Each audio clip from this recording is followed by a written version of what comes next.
Hello, I'm Dr. Chaos. Welcome to Necromunda Underhive course. This game is based upon the Necromunda tabletop game by Games Workshop, and the idea is you take control of a gang who serve one of the major houses and basically fight other gangs for supremacy. Necromunda is a hive world. All this stuff is kind of explained in the story. However, you play the story, you get some extra benefits for your gang. I had played this game before, a little while ago. So we're just going to get straight into new game. We may go back to the story, but it's kind of a filler. And yeah, I did buy the DLCs. Do you know why I love the Goliath so much? Easy. Take this sad bunch, for example. When I sent them on an errand deep in the Underhive, they never suspected they were actually delivering themselves.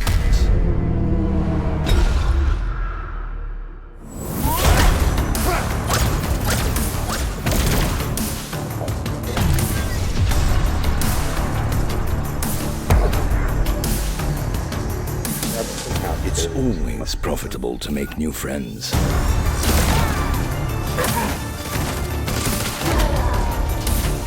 Especially when they're Van Saw. Yeah.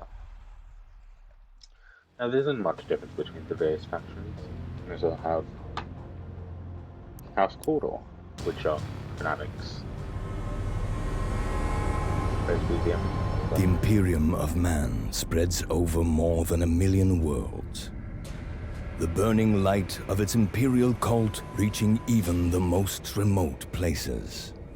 Even in the eternal darkness of the Underhive. Believers.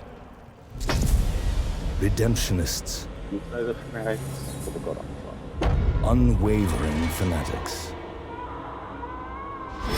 Corridors might be bone-picking, scrap-herding paupers, but their zeal makes them brutal enemies, and quite useful pawns. Yeah. Now you just saw to the houses.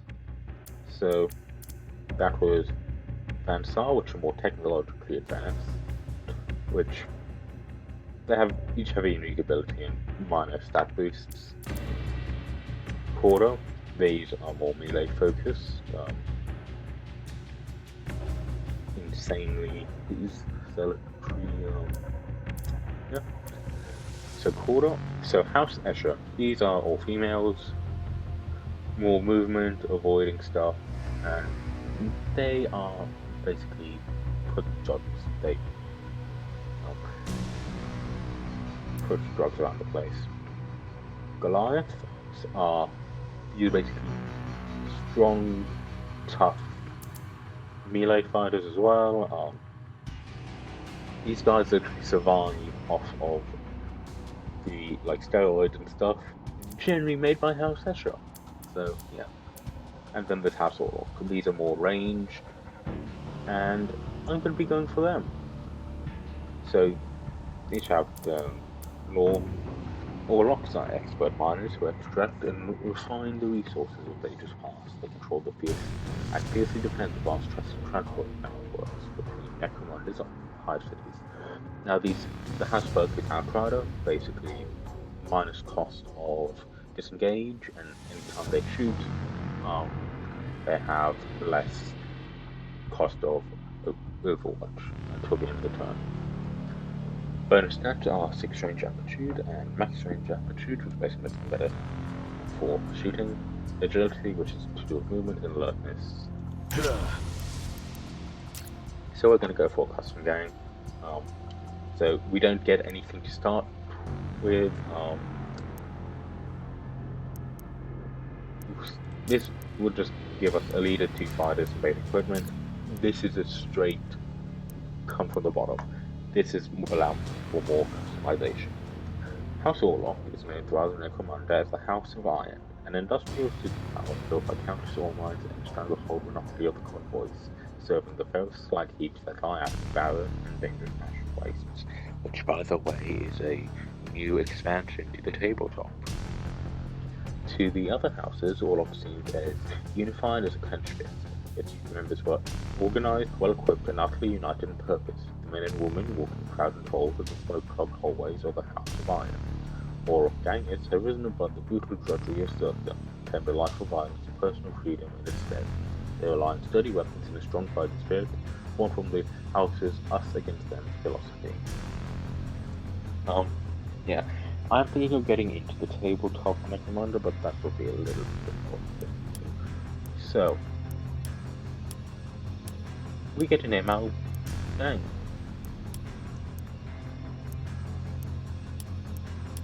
So let's go with the. I'm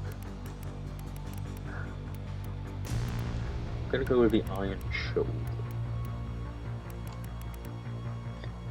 Iron could be Iron Warriors, could be Iron Hands. Children, I mean, just children. Anyway, creating a new gang. So, how sort of controls the mines, but they put vital traps roads like it. So, recruit and operate fighters to build your crew. Operations, these are basically the missions. Skirmish are basically these are one fight things or operations of actual campaigns. Shop, if you participate in 2 missions, you buy stuff. Infamy, complete your first operation, you get infamy. Basically, this is a kind of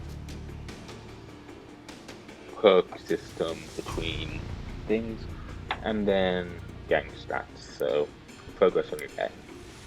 Now, we don't have anyone yet, so recruit new members. You need 1 leader, 2 other fighters, or we can brave the Underhive. So, ideally 5 fighters, but yeah. So crew rating is a reflection of the number, rank, and equipment of your active fighters. Basically, if you do skirmish, it does relatively similar levels, and does not count fighters in reserves. Reserves are interesting. I'll go for that a bit. And during operations, if 2 gangs both attack each other's headquarters simultaneously, the side of the lowest rating will automatically be repelled, forcing them to defend instead. So this is your main crew, goes through, and then reserves, which are kind of backups. The one thing I don't really like about reserves, so the reserves kind of just sit there. I don't see it them. Anyway, so here you can customize the party onto IO. You can choose their career, starting experience, traits, name, and define some of the physical characteristics. Experienced fighters come with available XP to spend, but do not have any purchase skills or upgraded stats. These characters will also provide with better starting equipment, but they'll cost more and they generally have pre-existing injuries. And then there's physical traits. To qualify for the heavy, you need to be incredibly resilient to have the and in order to have the strength to carry out special gear. And finally, this is just the specific stats and gear. So, for example, this heavy. So, unlike other fighters you get higher, leaders don't come with XP. Instead, they're recruited rank 5 and have higher starting stats. As you can see, various types. But we're going to go with the leader, which will be 150 Necromunda dollars. Let's go with the male for our leader, simply because I am male. And then these up here are chips which change personality and stuff. So anyway, agility is to do with evading attacks. Strength is potency of ignores enemy armor for melee attacks and applying stun. toughness is increased healing and critical hit resistance. Willpower is removing debuffs on turn start, increasing the chance of resistance, stagger, and stun effects. Intelligence is to do with efficiency of ranged attacks by 100% of the target's armor, and increasing experience after a mission. Alertness is the order in which the fighters will act, and hit resistance, so they may be more likely to get grazing hit, which is basically less damage. Then so melee prowess do melee damage and avoiding the enemy's evasion, same ranged to the same ranged. Then there's melee critical hit and ranged critical hit for accuracy. So our leader is going to be a heavy. Basically, they have a heavy barrage, which it's basically it's kind of a high-end Overwatch, and they do a lot more damage to destructible elements. Plus, they get extra toughness, ranged aptitude, and intelligence. So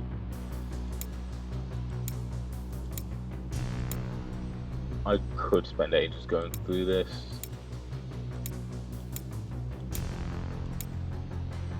But I'm not.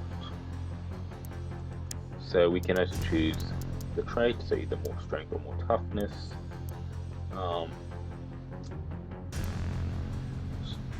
Strength is to do with melee. This guy won't be doing melee, so toughness is better. Curious, so balance between intelligence, willpower, and alertness. However, if I can go for more, either alertness or intelligence will mean more health. XP, intelligence is, intelligence for me XP, alertness will be moving early in the turn, which will be useful. And then discipline, so melee prowess, which, not exactly a thing that will be important. So, I could go for critical hits or just reduce the chance of being. I think going for range aptitude is probably better.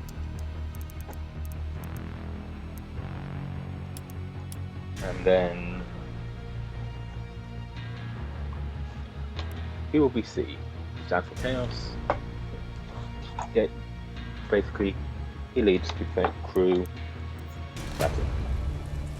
So, got a fighter to customize their appearance, find equipment and injuries, as well as spend XP on stats and skills. So basically, kick a gang if you want. So, you'll highlight on your screen for 5 active fighters and 10 reserves. You can select fighter options on a highlighted fighter to move into the active crew and your reserve crew. And you can change colors and gang names. So, yeah. Obviously there's gang tattoos. So you can do between gang color and certain people, or just create your own.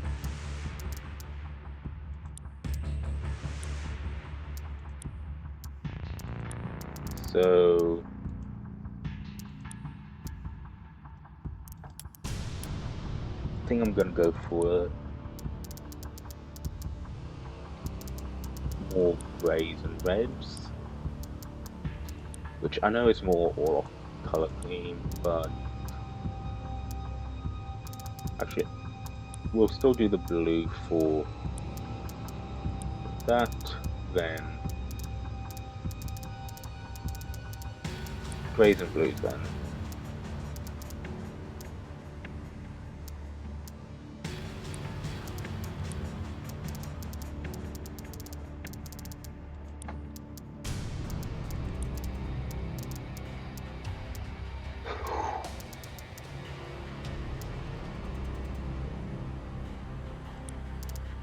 Yep, then one-handed weapons, which you can also customize. Oh, what's patterns? Oh, gang color thing. Yeah, that's fine.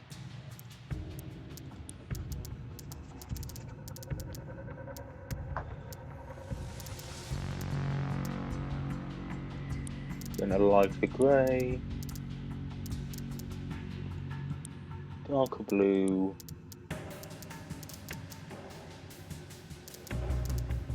and honestly I think I may just go for the E7 of this as well. Then two-handed weapons, which are larger. So E7, then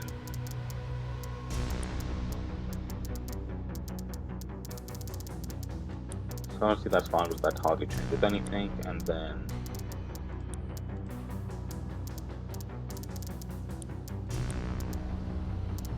let's go for a dollar blue there. Right, so what? So that is D4.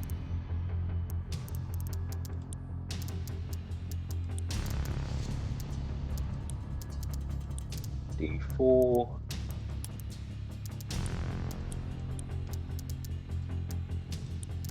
D4. D4. So that'll be out. And color may change it. So, and we do complete tasks.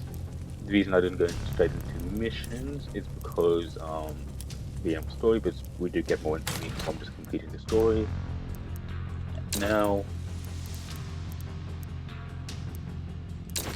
so if you want a Deadeye, basically guys work as snipers. I think we're just going for a saboteur and a lane mechanic. Saboteurs destroy stuff, lane attack mechanics repair and build stuff. So I could, oh wow. So I could go for competent Juve, basically make them a little bit better. But going most green Juve is probably fine. So he does have a hand flamer and nothing else. This will be our demolitionist.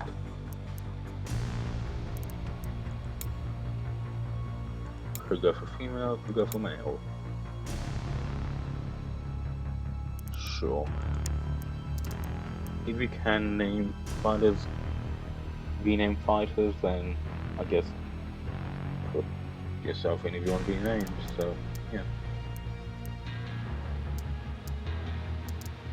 I think toughness for a bit of resilience, alertness is fine, and then accuracy, yeah. With you, just going to be a mixed. I am going to get it. I can't get it. I will probably get something for you later.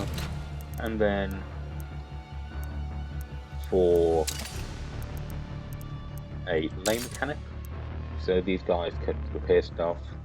They have extra intelligence, strength, and melee, and well, they have a special arm. So this version is the gun. You can get a melee version. So let's go for melee, because that's what they gave us. Healthy just is kind of a rough balancing of them all. Yeah, sure. Curious, both. Just willpower is low.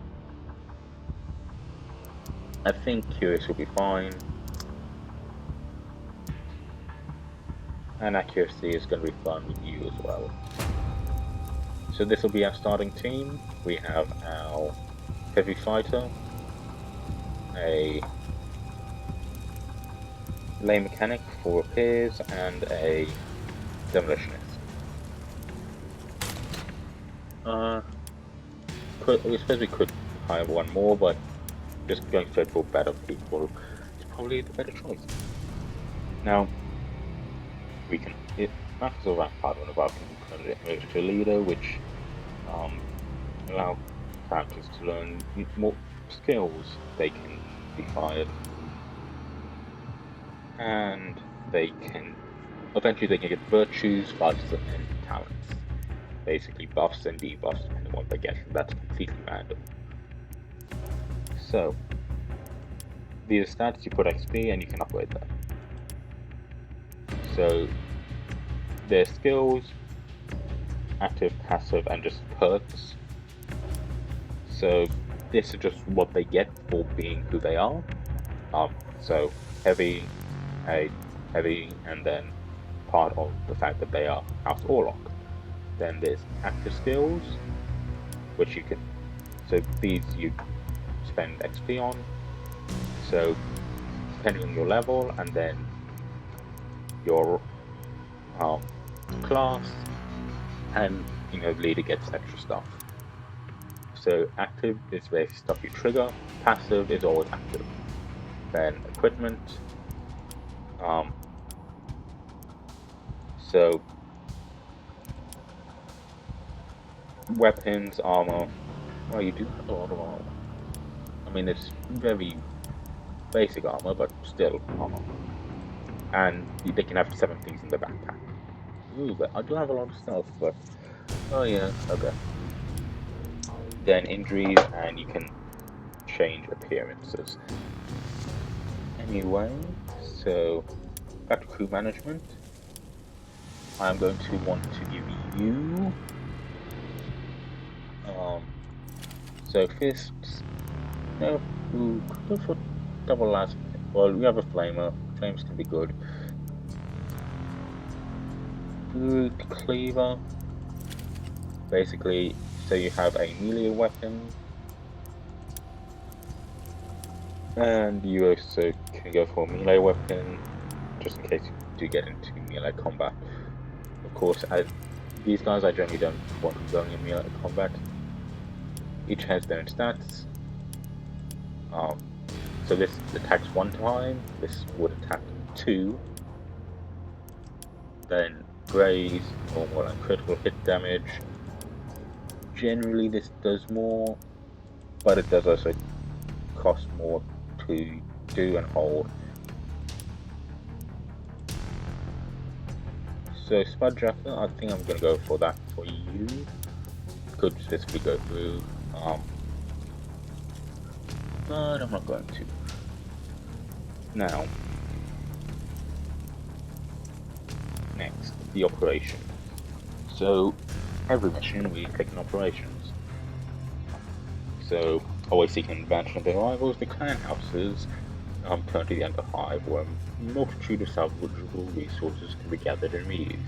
Although the clans do not wage open war, Underhive gangs are not bound by any such laws and will fight to the death over every worthy piece of scrap they can get their hands on. Gather as many resources as possible, basically. So there's the resources in the sector. This is specific clan quests. This is the map, basically. Every time you pick a location, this is what specific things are given, and if your HQ, what's in it, and if anyone's found it. Each gang in the sector can only embark on 1 mission. If a rival gang accepts a mission other than the one you have chosen, you will not be able to do it. So they immediately just put us on a normal one. So yeah, we're just going to do that. There are. Is both House Escher? I think so. So this one. So can I get more? Actually, no, this one you can get more. But these are larger stuff. A lot of these are just individual things you can hold. So I think we shall go.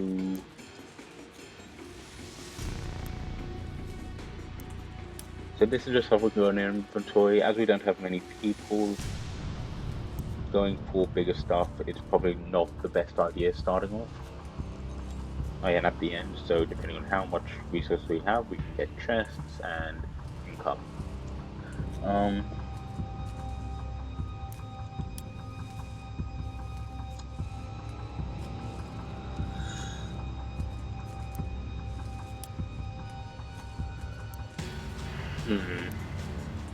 think we are going to go for the.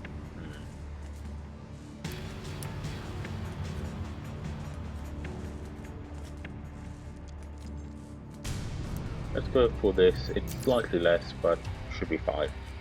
Eventually, we can attack enemy HQs in the sector and literally steal their resources.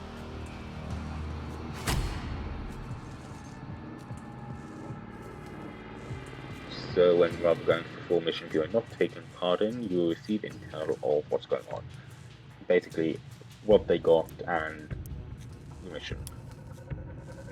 So the double tapped, got 80 resource and chemical pools, and now we are fighting Z-runners.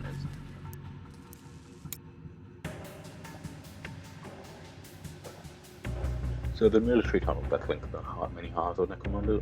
Well, with this episode, by the way, is probably going to be a little bit longer than normal. Possibly. Don't know how long a normal episode will go for the series, as we will be going and at least completing the first mission and going through infamy and stuff.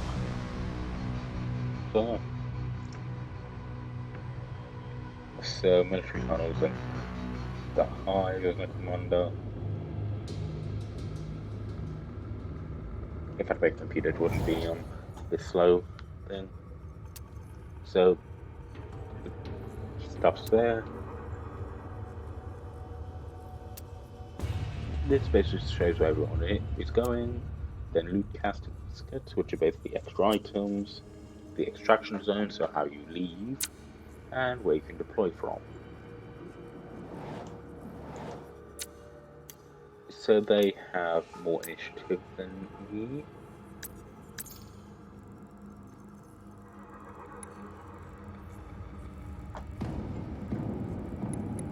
We are going to want to find our way towards the center. We can all deploy here, go up to there basically immediately, so yeah.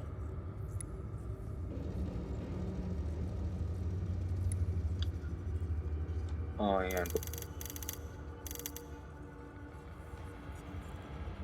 Oh, that is unfortunate because my mouse I cannot scroll. Yeah.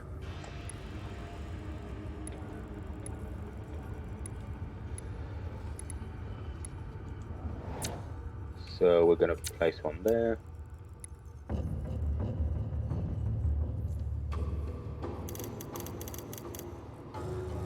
The mechanic can also go down here.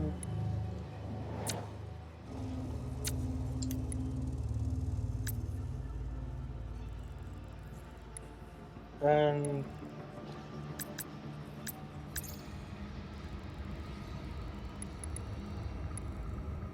yeah, let's place our heavy leader here.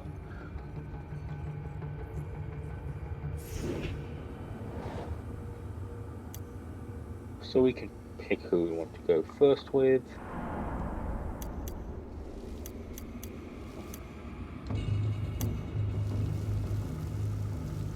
So I think we're going to first go in with our mechanic. Yes, this is old house that we're facing.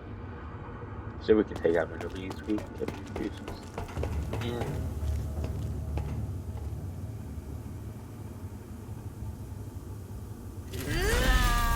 And they are ambushing basically. If we walk within their radius, they will.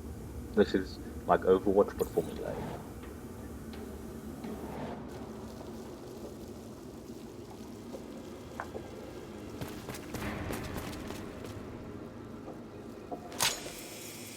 So just going to use the zip line to quickly get on here.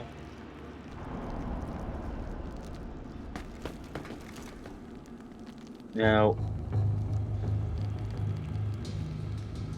we have two. Oh, this is a large casket thing. We have two things. We have AP and MP. MP is basically how far we can move. AP is basically abilities and stuff.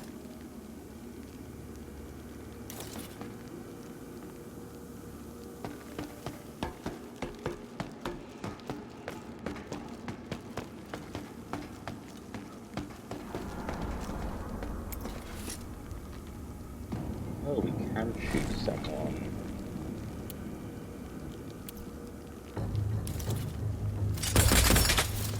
Oh, the bridge. And let's end the turn.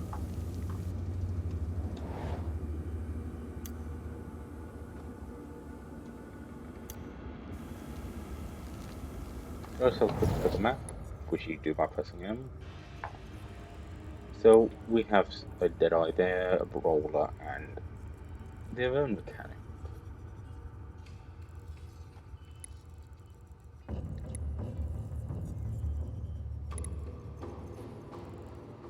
So there's obviously stuff in ground level, and the actual casket, which is worth a bit more than what we have. So yeah, I think we're gonna go with the mechanic. Will just have sorry, the demolitionist will just have running around on the surface. So I believe it is 2 or ground level, I should say. So to the right.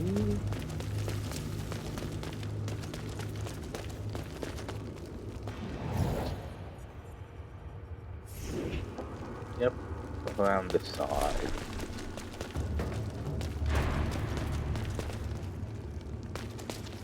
Oh, these are also carryable things. Oh, these are the important carryable things.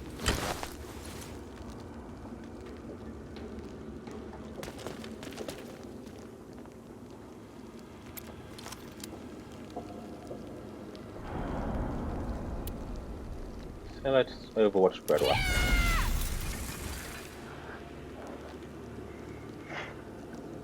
And let's extend.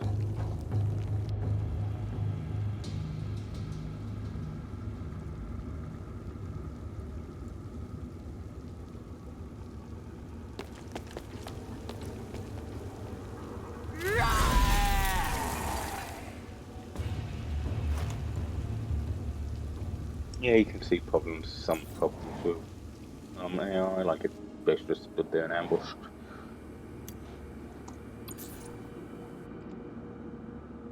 But if we can at least start dealing with their leader.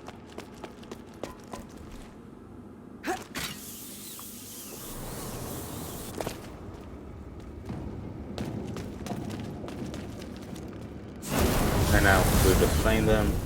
Didn't do too much damage. But their pin would basically lowers their movement.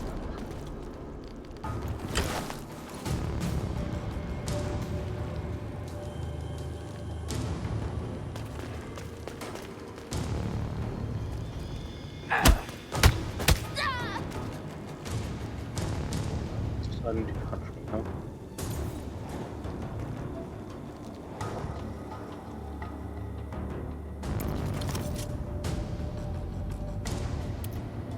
Okay, yeah.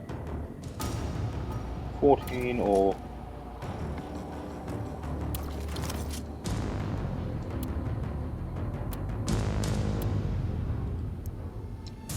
So, 82% of a headshot.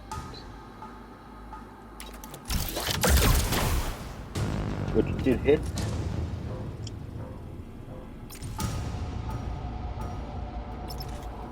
So, what Heavy can do, what they can do is entrench. Basically, they give up a bunch of movement for some way. I think actually most people can do this. And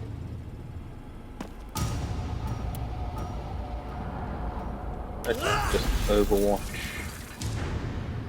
But we do have a laser cannon, so that is nice. And we're in a safe zone, well, unsafe zone, so it's going to move us a little to get us out of it.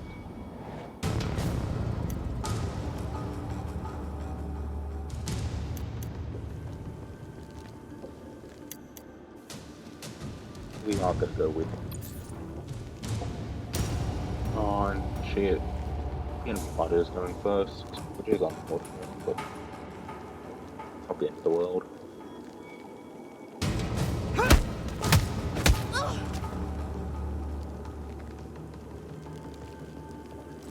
And that did stun us, which is unfortunate.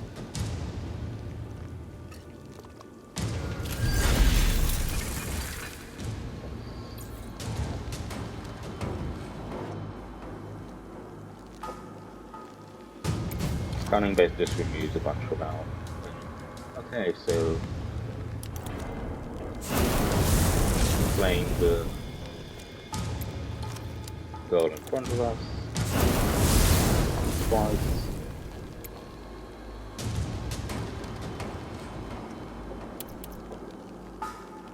Now we can French.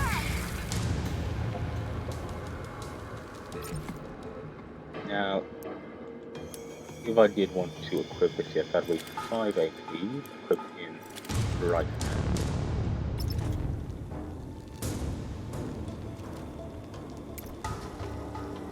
And we can hit her here.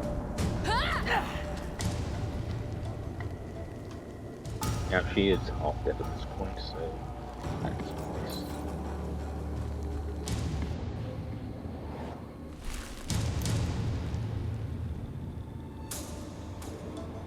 I think I'm going to go for the heavy. Ooh, interesting.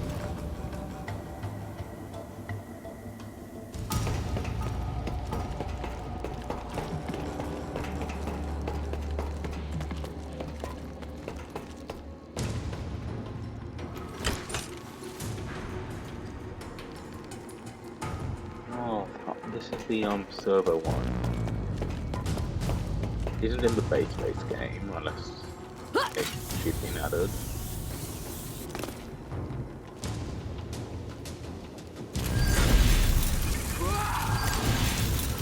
Ooh, healing your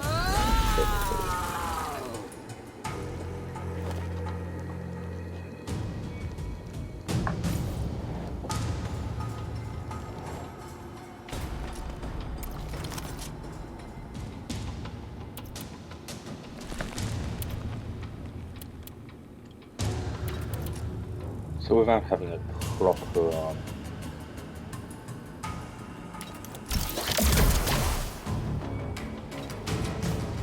I'm gonna have that can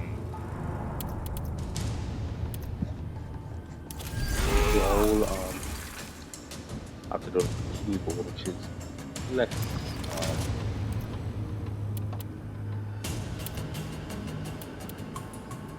good. Yeah, you can't, the only place you can't do that on is the head. That's why you have to be careful. And their leader, next time we should be able to deal with her and show off.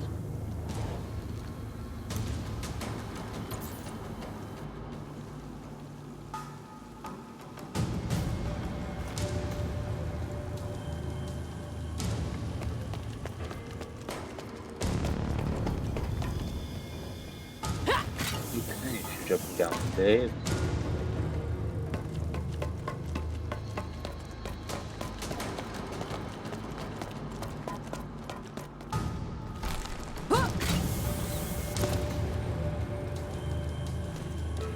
Oh, you're healing. You can only heal once per battle using these.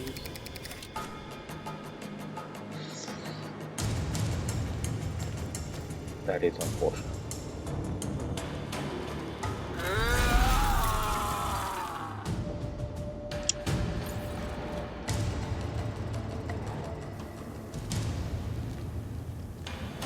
Quick look at the map and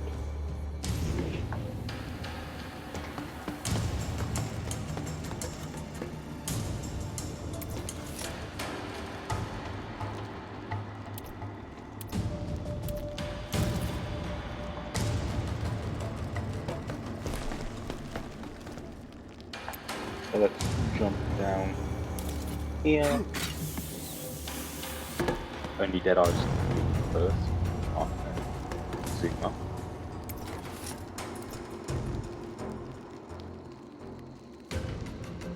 That's the damaged one.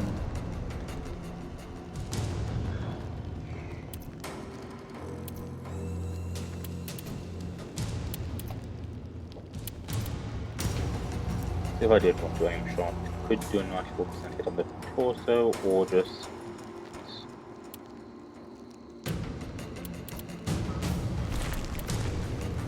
yeah, normal shooting is just as good.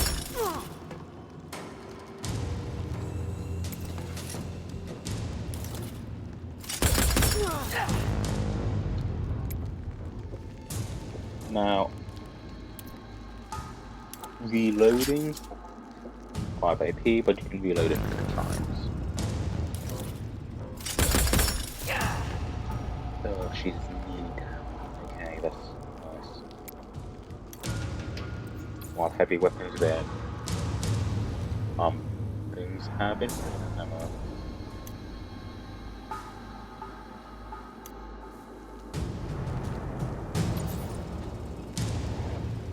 Oh, she's going to attempt and fail to run away, so...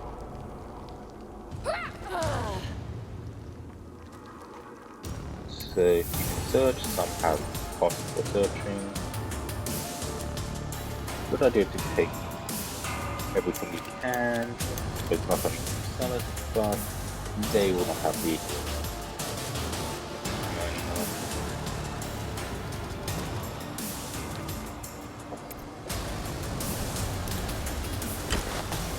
well, let's just carry this, and the easiest way to make our escape, you're the demolitionist, so we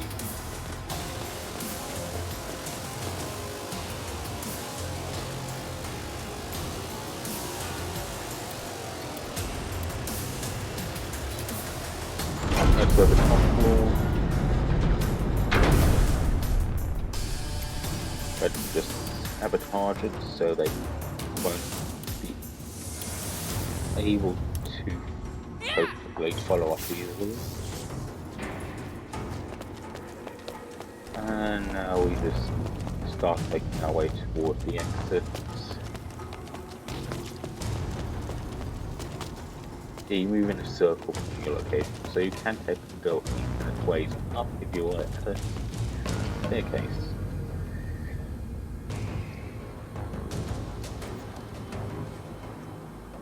And we will be pushed off the bridge.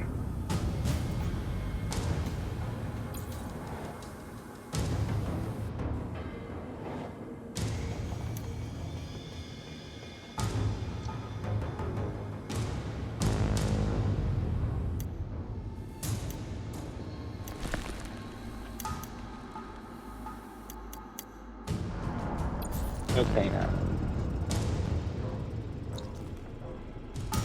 Going to go as our mechanic. Oh, they could just fix the elevator. Yeah, that is.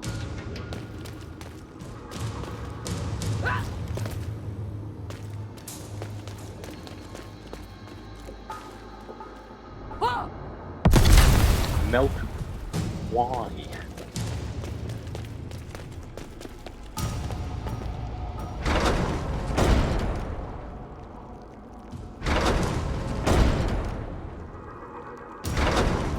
Yeah, this is what they can mean about AI.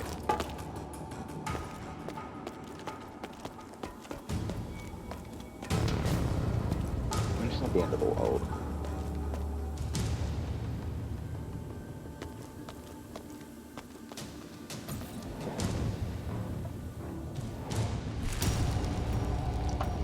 Anyway, where are they? Okay, so they are.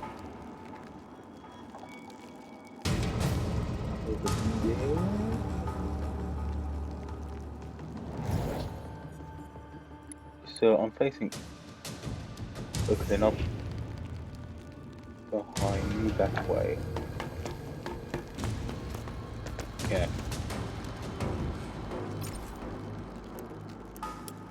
And this is just like treating himself for credits.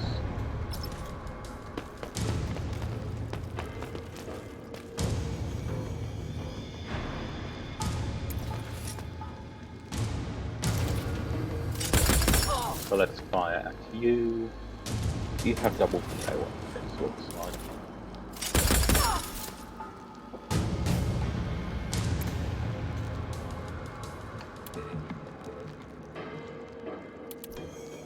So first infection from YP.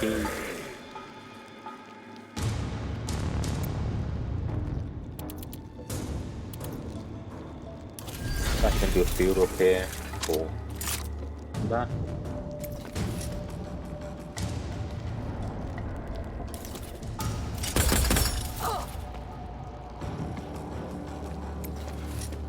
fire, and then Overwatch. When they decide to run away again, we'll be at, unless we can quickly come on in with our heavy, we should just be able to deal that.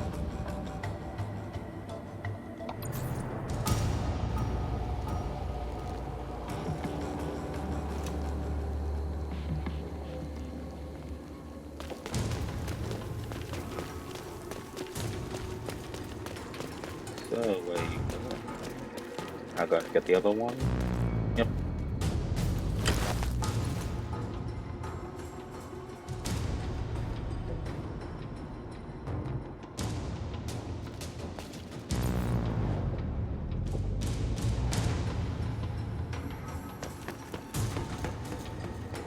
So where do I need to go to?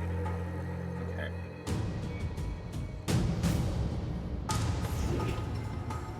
Here and then left, right.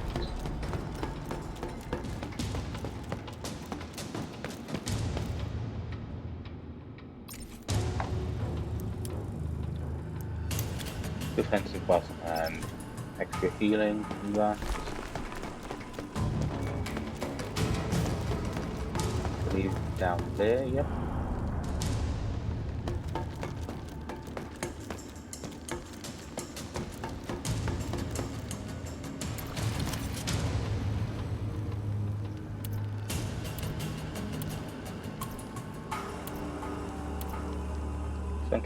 %.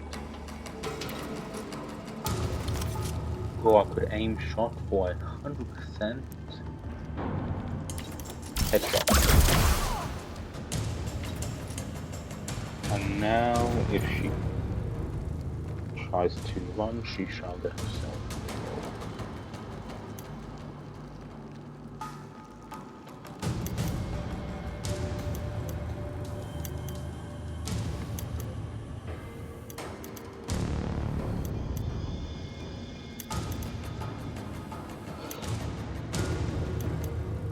Okay.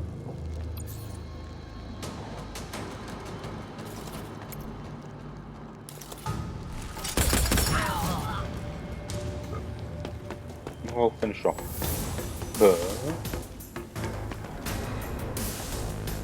Take her stuff. Now I have a power sword, which is the melee version of what we have. If I did want to go after the... Okay. Back the way I came and then the... Right.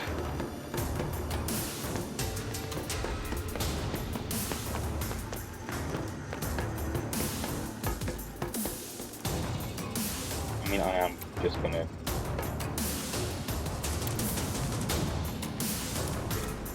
I'll drop that and then reload the weapon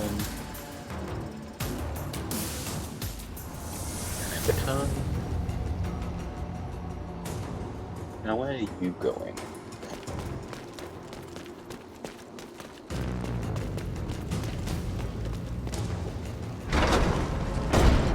Oh, there.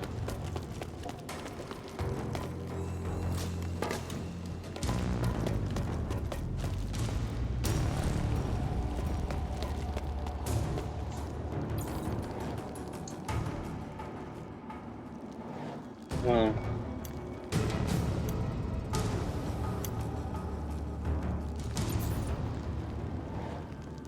going to equip our... Oh yeah, and if the teams are uneven, you just simply... you get extra time to do stuff.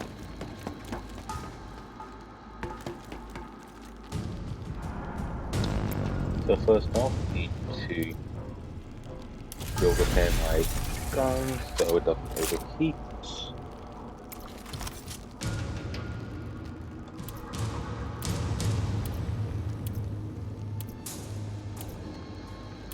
And ensure I'm putting who I want to hit.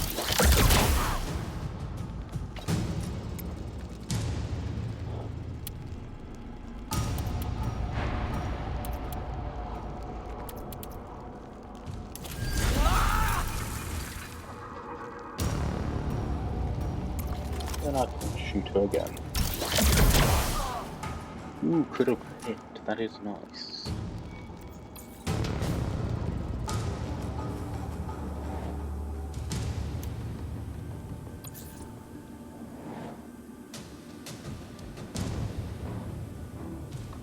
Now I could run away, but and guarantee these.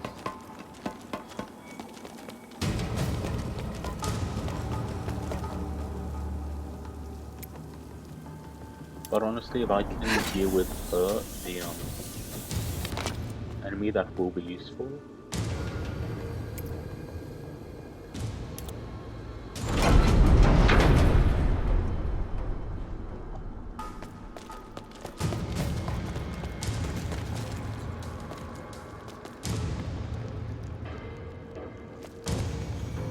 I mean, blocking the way to go is fine.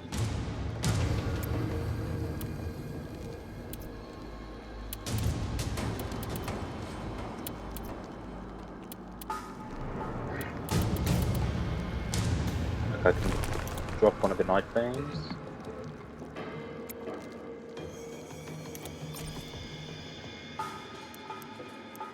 So the massive axe there will a specific problem. Now but I can re-equip my boot cleaver.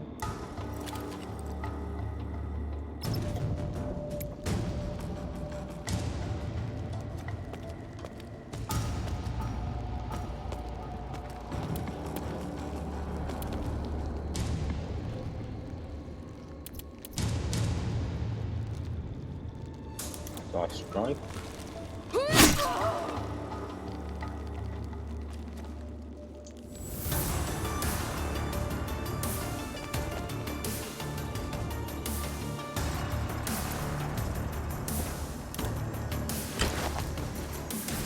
I can lift my seed back up, and where did her seeds go? Oh, there. The seed is there, and then where the other thing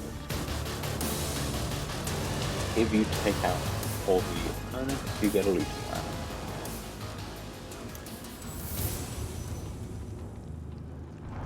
Which basically means everyone gets one more move.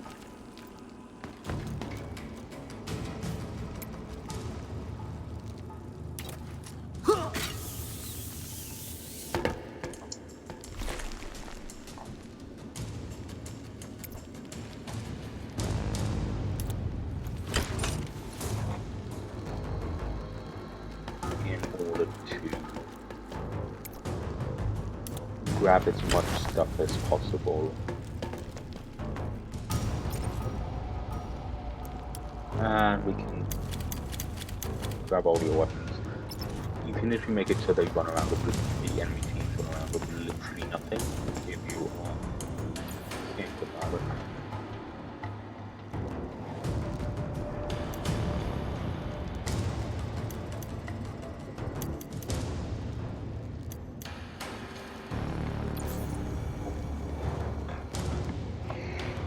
So the one problem with the flex mechanic, which is what this dude is he can only carry one thing, one item, but he will always have a weapon, so... Now, 25, so I have 70 here, which means the other extra gang did grab more. However, they probably didn't have a less cap.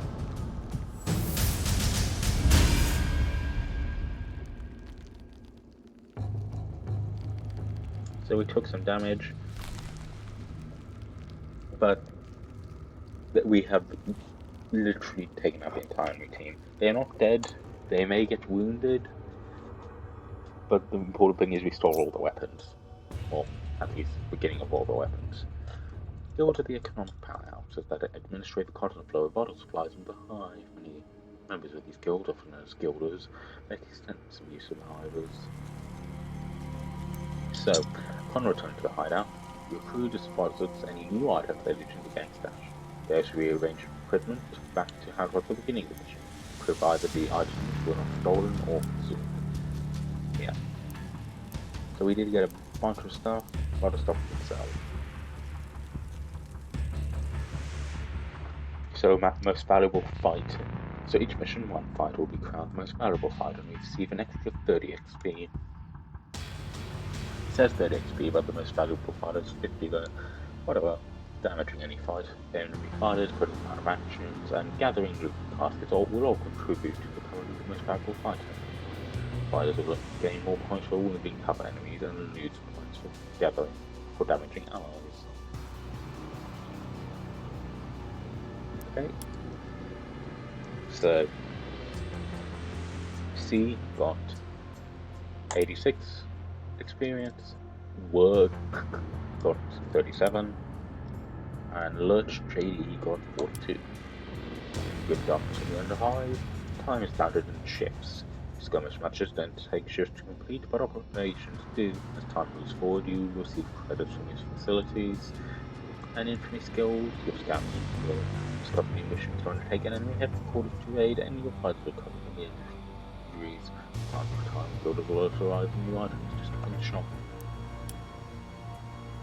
So we are given a Metal Collab and Training Ground.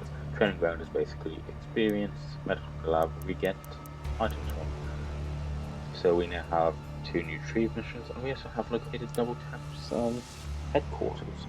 The other one for the infantry screen, which will allow you to manage facilities and infantry skill at the beginning of any operation. This screen will also let you keep track of infantry points and the completion status of infantry tasks. Your fighters will gain experience, go to crew management to spend these on upgrades. So, basically Medical Lab, gain consumables.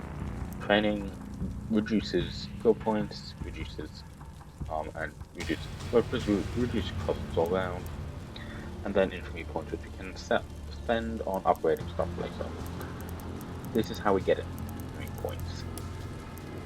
So here, story, basically we get a bunch of infantry points for simply just playing the story, which we will do between the next game and this one, and then multiplayer stuff as well.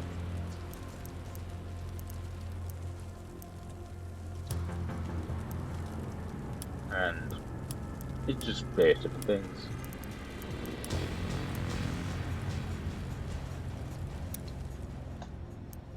So first let's go into our crew. So upgrades, you can improve stats, but they have a maximum rate they can be increased to. And then obviously these. So Gatling Frenzy, or tune up. I think I never end up using tune-up. So a lot more damage to destructible elements and more precision with active range weapons, and you can upgrade it depending on your abilities to cost even less. So your calculated shot, which less critical hit but more just general hit chance. Heroic Barrage, limited 1 heroic skill used per turn, cannot be used with spread weapons, so no flamers. Attack 3 times, can select 1, 2 or 3 targets, and each target receives most penetration. The one problem is AP. So yeah, they advance towards the next rank whenever you spend anything. So you've gained a virtue, which is cheapen meal, and going to lower the cost of that. We will save up for the next one with this dude.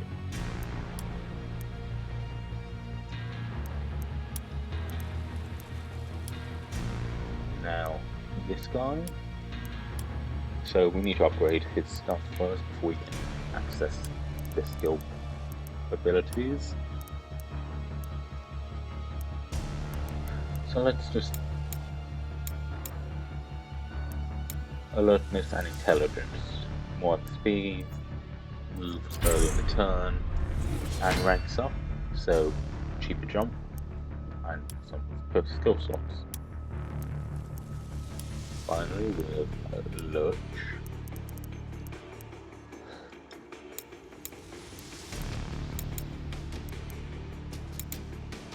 Alertness, intelligence. They also maxed at grade points, so if you reach the max and you still want to increase it, you can increase the max. So cheaper jump, and then cheaper kneel. Kneel basically increases, well, it makes it harder to hit you, and so how much does kneel cost actually? Because no, that's something we'll figure out next time. Anyway, that'll be all for today. We now know we're enemy HQ, we can raid, and steal resources from there. But if every time it gets attacked, you kind of have to avoid. You won't be able to attack again. So we may do this next time, depending on your guys' opinions, or we just may go into a new mission because of things now. Yeah, these are both salvage ones. So Gilda's catch. Yeah. Anyway, that'll be all for today. This is obviously a longer episode because we were working on setting stuff up. So, thank you for watching, and I shall see you all next time. Goodbye.